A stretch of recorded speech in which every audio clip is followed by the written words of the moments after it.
Life is so busy, if you blink, you can miss something amazing. It's important to take a moment and enjoy what we have and the people around us. I'm Mo Hagan, Chief Operating Officer for CanFit Pro, and welcome to A Moment with Mo, a podcast where I will welcome some incredible guests to talk fitness and nutrition, mindset and self-improvement, setting your goals into action, and much, much more. Now let's get chatting.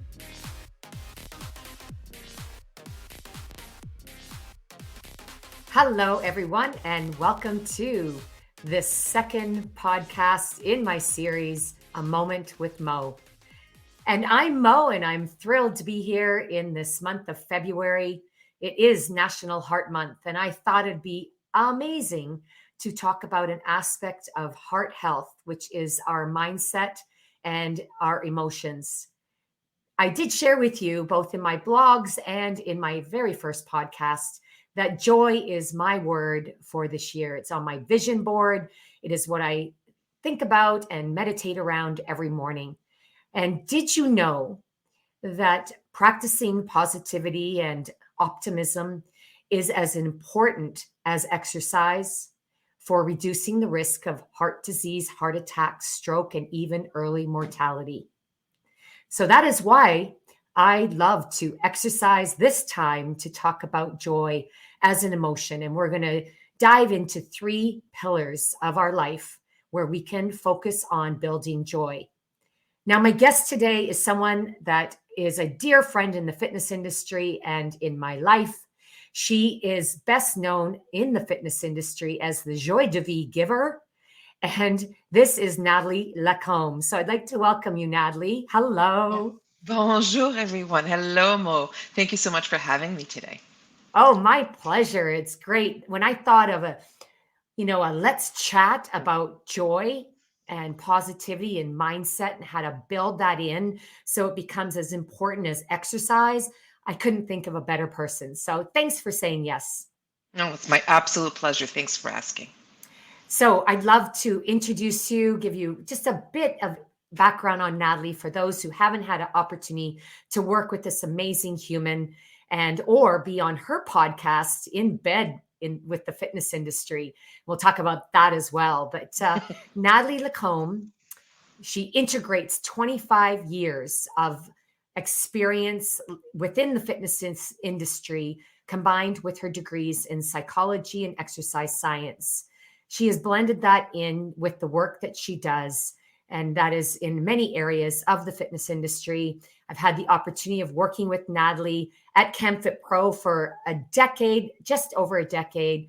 Nathalie was in the role of Vice President of Operations. In fact, moved up the ranks, directing certification at CanFit Pro.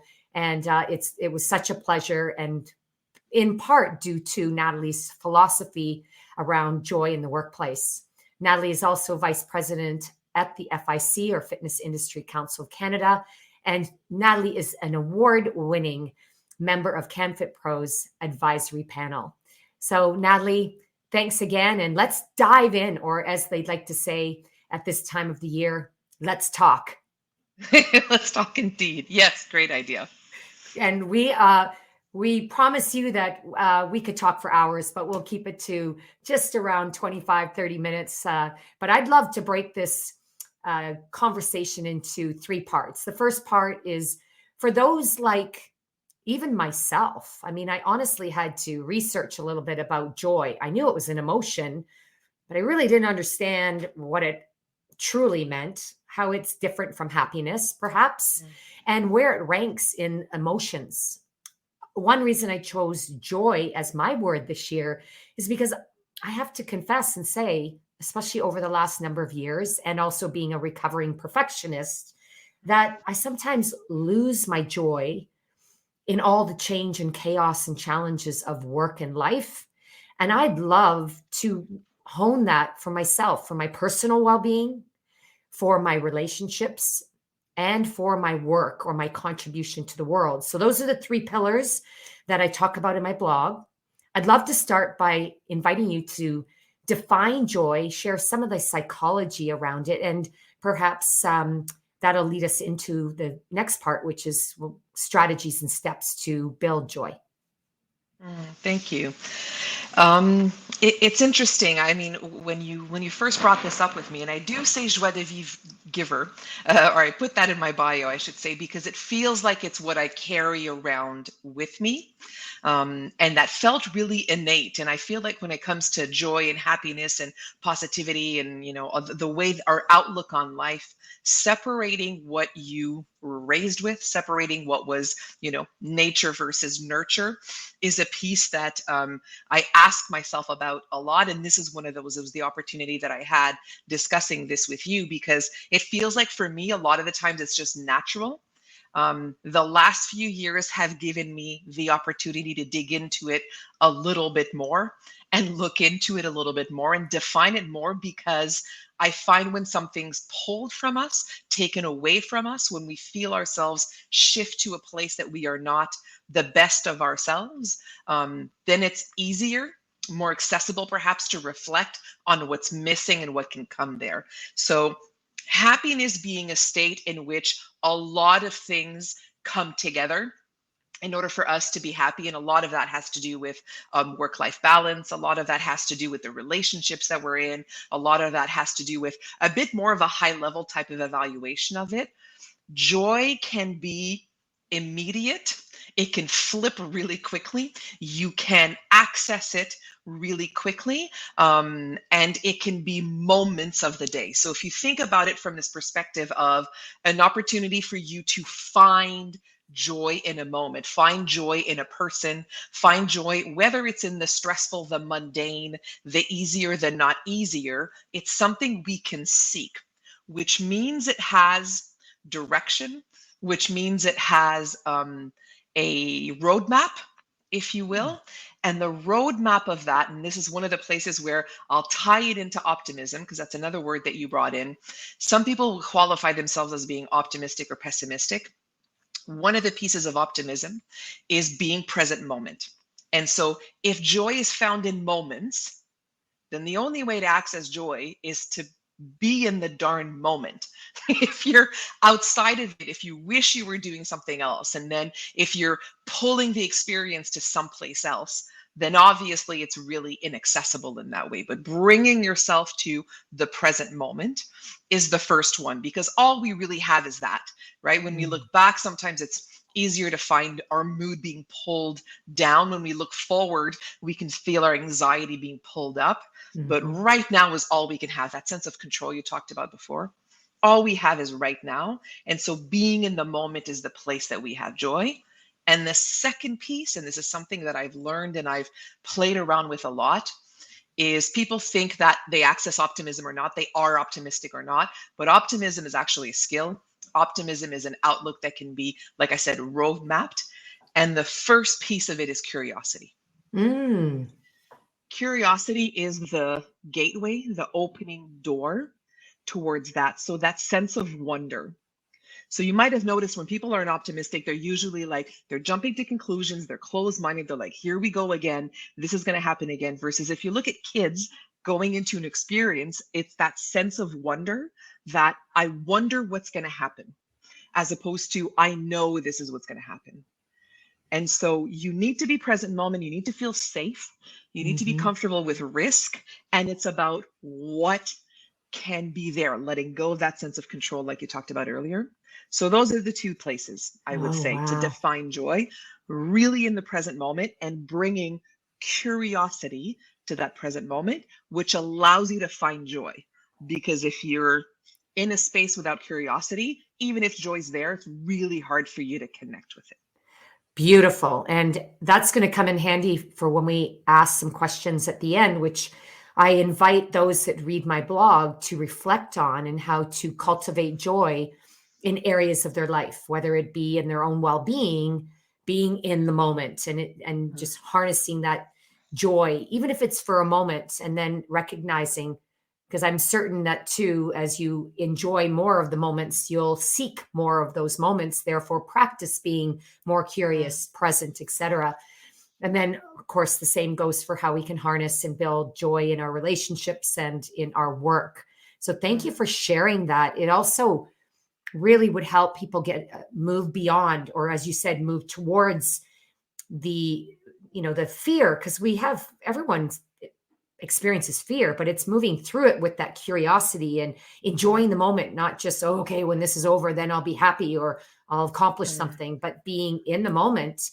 I can almost see how that in itself will help me in some of those parts of my work that I sometimes lose track of the fact that I actually love what I do, but it doesn't feel like it in the moment. But now I can harness it differently. Love it.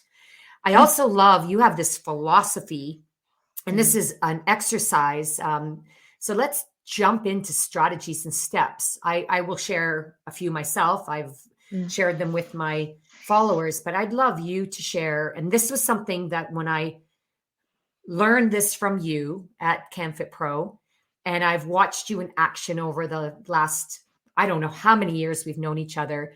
It really did come together when you shared with me your less and more, where you can flip again your mindset. And it's difficult to perhaps do as a habit, but as you do it, you can shape it to be. Can you talk a little bit about that philosophy or strategy around using your less and more?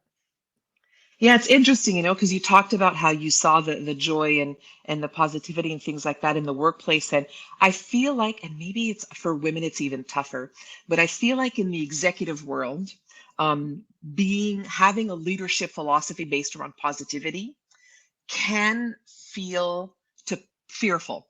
We can worry that we're not going to be taken seriously. Au contraire, I take my positivity really seriously. It's something that is not just be positive, and I just want everybody to be positive, but I work on it. As ingrained as it is to me at a cellular level, I believe. It is also, to your point, something I'm constantly working towards. I take it really seriously. It's not clowning around. It's legitimately a style of leadership to me. And when I say leadership, so yes, I'm talking about, in the workplace at an executive level, but in my relationships, in my work, in everything that I do, whether it be professional or personal, it's something that I work for. And so to do that, thinking about what you want less and what you want more helps us as human beings, because we really either move towards something or away from something. That's how we solicit change. We're complicated human beings, but that's the simplicity of the psychology of it, is less assumptions and jumping to conclusions, like I talked about before. More curiosity and seeking to understand. And the seeking to understand is one that I learned from you. I heard from you most of my career, most of my leadership career.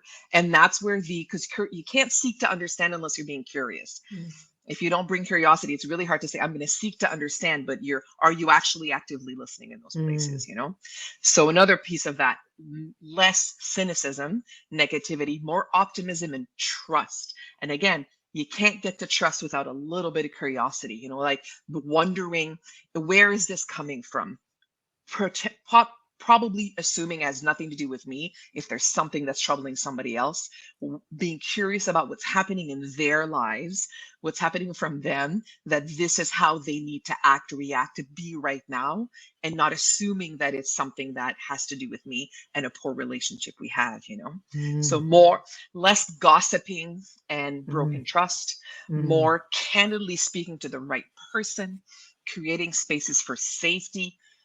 We need safe spaces, especially, considering everything's opening up on social media.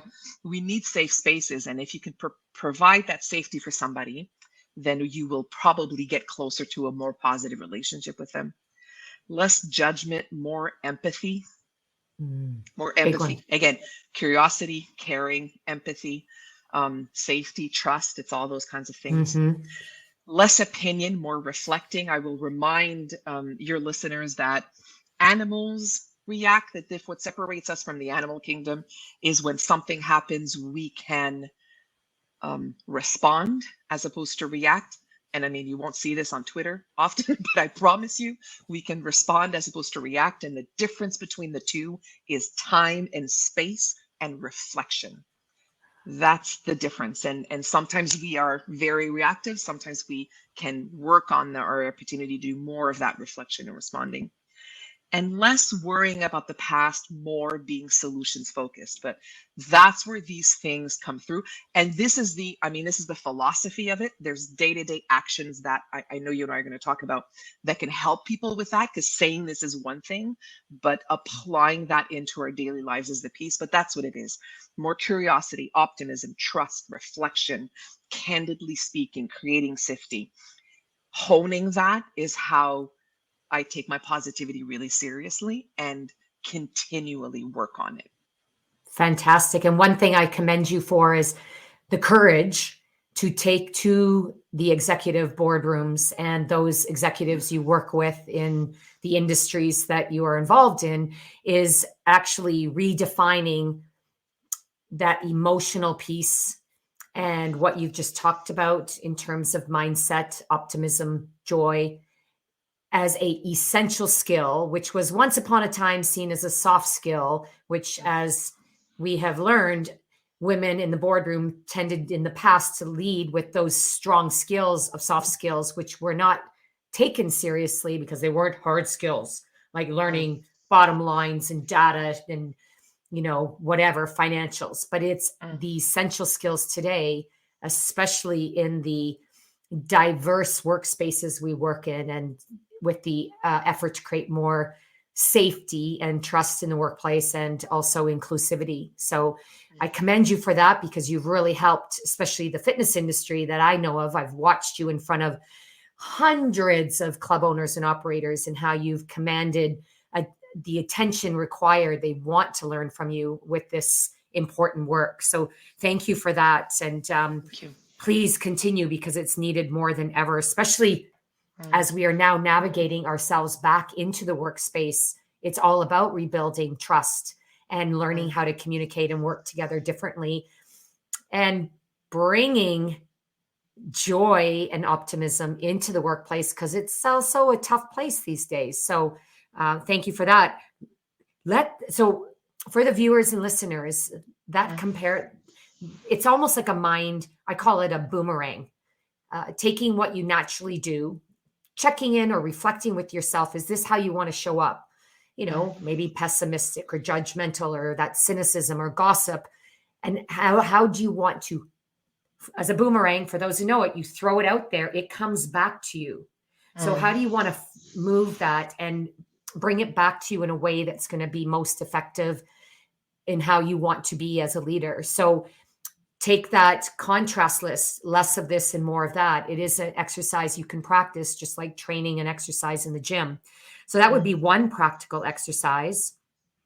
I'd love to share what I'm using for, building on my joy muscle this year. And that is getting back to regular meditation.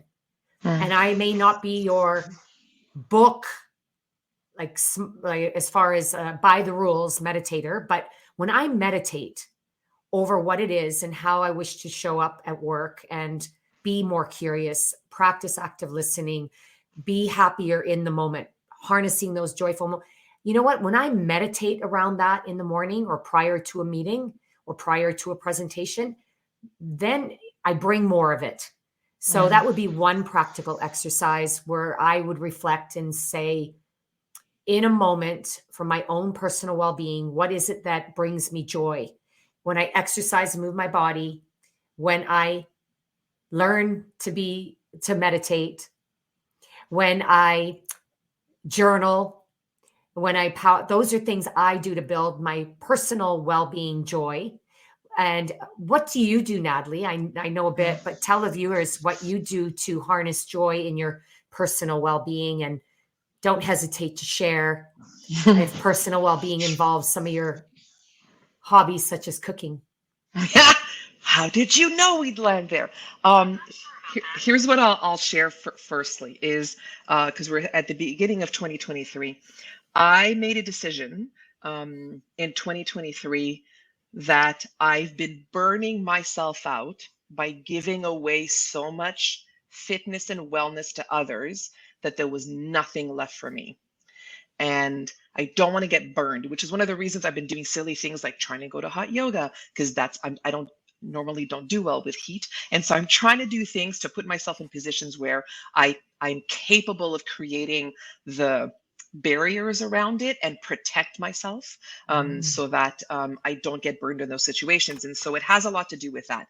Here's the practical way I do that. And it's an analogy that's been used by sports psychologists, but really started with Martin Luther King, is I ask myself, am I feeling like a thermometer or a thermostat? The thermometer responds to what's happening around him. So if there's stress around you, you're like, you're up. If it's heat, you're up. If it's cool, you're down. And that's what I mean by like being burned, as I get pulled into that thermometer type of state. Versus a thermostat regulates what's happening around it. And I know when I'm going towards thermometer. And I think the self-awareness, I guess, would be that's how I do it, is we need to exercise that self-awareness and then create the boundaries around it. So for me, I go from being a happy, joyful person to being irritable, if not impatient, if not intolerant. And then I know I'm not myself anymore. My sleep is a hot mess. My nutrition is not what nourishes me. Everything starts to fall off there. And so I need these routines, and routine is so key. We forget as adults that we need them. What are my routines for me? Focusing on sleep first and foremost. And so sleep hygiene, I'm passionate about sleep hygiene. Couple of good nights and everything changes. Doesn't take a lot. Couple of good nights and everything changes. So putting in the things with sleep hygiene, cooking for others, because the secret ingredient to that is always love. Otherwise it doesn't taste good. So it pulls me back into giving love to myself and feeding others, but while I'm feeding myself versus just making it for other people. So that giving it away piece, and then finding movement that is joyful, which could be something super fun, dancing in high intensity, could be a restorative yoga, could be whatever I need there, but I know that movement will bring me there.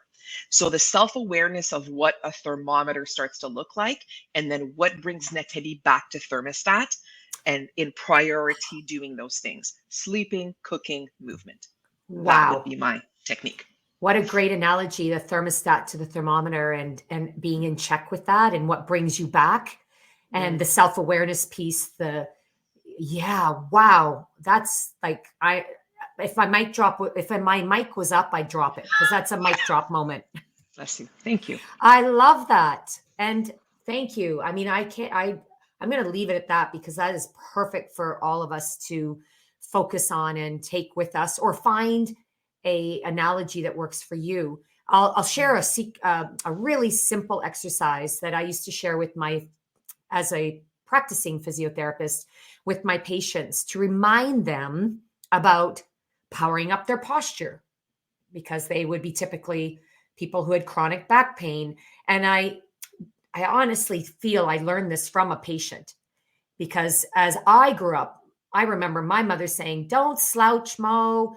Don't, when you slouch, you look cranky, you look sad, you look weak, stand up tall." Like, remember, we always got reminded what not to do. And so this patient said, "I took your power up your posture," and she went home, put it on Post-it notes, and put a smiley face, because it reminded her when she stood tall, sat tall, practiced lengthening her spine, she actually felt happier because she had less pain. So I've used that exercise for many things, but I do say that as I'm learning to be in the moment and be more joyful in those moments, I have put Post-it notes in those critical places around my house where I will make better decisions knowing that I'm happier in that moment, such as a smiley face posted on the refrigerator, because I think when we're not feeling our best, we tend to not eat the best.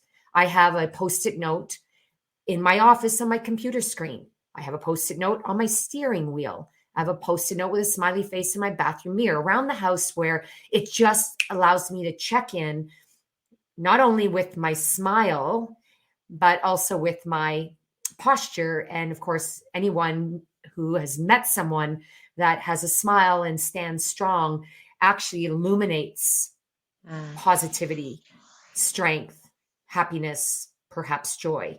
So that's another simple exercise. And there are many you can do. Let me take us to another exercise, and I'm going to jump into my reflection questions in my blog. And Natalie's unaware that I'm going to ask her this, unless she saw my blog. I actually invite people to reflect on a moment with personal well-being where they feel the most joy. And you've already shared that. So I encourage you all to reflect on that. But let's jump into relationships. You did hint at something, but Natalie, can you think of a relationship or many in which that relationship is most joyful and positive? And then could you share with us why that is? And the reason I'm asking you this is perhaps we can take what we know from those strong relationships where we have most joy, and we can then bring what that is into the relationships that we're working on building more joy in, and share that practice or philosophy. Can you share with us for you? Yeah, I think for me, I mean, and I just Mo know this. When I did leave Canfit Pro was to be closer to family, and one of those people was my mom. And I actually spent the day with my mom today, going around and running a bunch of errands. And the opportunity, so we were running a bunch of errands, but in the middle of it, I'm like, let's go have a coffee, let's go have a snack somewhere, and we sit down. And when people feel like you're listening intently with compassion, just listening, not trying to, um, not even trying to connect, not trying to one up, not trying to relate, but just really listening to the person. And then if they do want something from you, advice, an opportunity, or a response, then being able to do that is there. But absolutely having mama who's, um, I can't believe how lucky I am to have my mom still around, who's, turning 80, and a symbol of health, and being in that space and being able to spend time with her. We FaceTime pretty much every day when she's in Florida. I was able to see her every day during the pandemic, even during that time, because we were exercising and doing other things, and she joined my classes and all those things. So Simon and I don't have children, and we realize that our generation, the one before us, that's family for us. And so making the most out of every single one of those moments is absolutely a place where I find joy. I'm very Wow. lucky to still have that. Yeah. And I remember that moment, many moments standing on the stage at CamFit Pro where you would be speaking and connecting with your peeps, and right in the front row, Simon and your mom. And I could just, make me emotional. But the connection and just being in that moment, you just pause, you'd look out there and see your mom, Mm. and I Yeah. could tell that was your sweet spot. So thank you for sharing that. I'm My sure pleasure. that many of us could harness those moments more, and understanding that it's practicing what you already know as what works, and just transferring it. The third Mm. question that I ask in my blog is how to reflect, or take the opportunity to reflect on what brings you most joy in your work. And when I say work, I don't mean your job. Yes, it could be your job, but it could be work as being your contribution to the world, or how you choose to serve your purpose. For me, Mm. moving people forward, whether it's in their fitness, health, whether it's in their careers, in their relationships with themselves or others, moving them forward and helping them see that next step. And more importantly, being courageous to take that next step is what brings me joy. So when I get to do that every day, and that's when I have to say, when I go into the day with the intention that I'm going to serve rather than just to get my work done, but to serve others, then we all it's like together, everyone achieves more success, teams. So I encourage people to also reflect on where they get to experience the greatest amount of joy. Now, the work that you get to do today is consulting, running your amazing podcast, in bed with the fitness industry. You consult one-on-one, you represent the fitness industry with the FIC, you serve CamFit Pro as an advisor. What is one thing that you could share with the viewers that perhaps they don't know that gives you that joy that perhaps just elevates your work to the next level? I'll tell you that there's a lot of pieces. I mean, there's fitness career coaching client of mine that told me that she took 5 days off. So she and I worked on building her career and her business, and she took 5 days off in January. And I'm like, that's the testimonial I need for the rest of the year. For a fitness professional to be able to take 5 days off in January and not panic about the revenue is wonderful, you know? But the piece that also, all of the stuff that I do with all those people for them to thrive in their careers is great. But I'm astonished, Mo, every time I will teach, and I'm talking virtual classes on Zoom with a bunch of black squares and nobody seeing me, and seeing in the chat blow up with, thank you for being so positive. You're so positive. And I'm astonished every time. And I'm like, please, please, please, please, please, people in the health and wellness and fitness industry, make people feel good about what their bodies can do versus pull ourselves towards having exercise feel like punishment for the rest of their lives that are out there. And so focusing on the magnificent bodies and minds and spirits that we have, and how movement helps them thrive, how they are happy, how we can enjoy that, I think will have an impact on what we do. Because since you and I have known one another, half of the people who start an exercise program drop out within the first 3 months. And one day I'm going to retire, but not till that changes. And I think a big piece of that is us helping them get that immediate gratification of self-esteem, feeling better about themselves. They're literally getting happy hormones flowing through their bodies. So let's connect with that. So that's what it is. When people say, you know, you're the first person that's ever made me feel good about my body, I'm 68 years old. I'm like, that is what will keep me going until I can't move no more, which I hope is forever. But that's what's going to keep me going, is Oh, helping them thrive in what their bodies can do. Celebrate. Movement is a celebration of everything we have, whatever that is. Whatever that is, that's what brings me joy in my career. oh, unbelievable. I'd love to close by just encouraging everyone to catch my blog that helps you take a step-by-step journey from well-being through relationships and the worker contribution to the world, infusing joy by just understanding yourself more and perhaps adopting some of these insights and philosophies and practices that Nathalie and I have shared today. I also would love for Nathalie just to take a moment, tell our viewers where they can find you, connect with you, and work with you.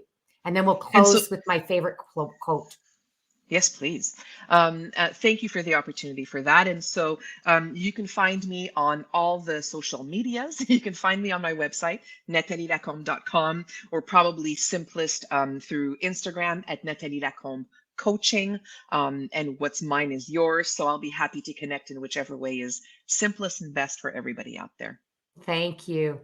Thanks. And of course, if you haven't subscribed to my newsletter, my blog, you can go to mohagan.com.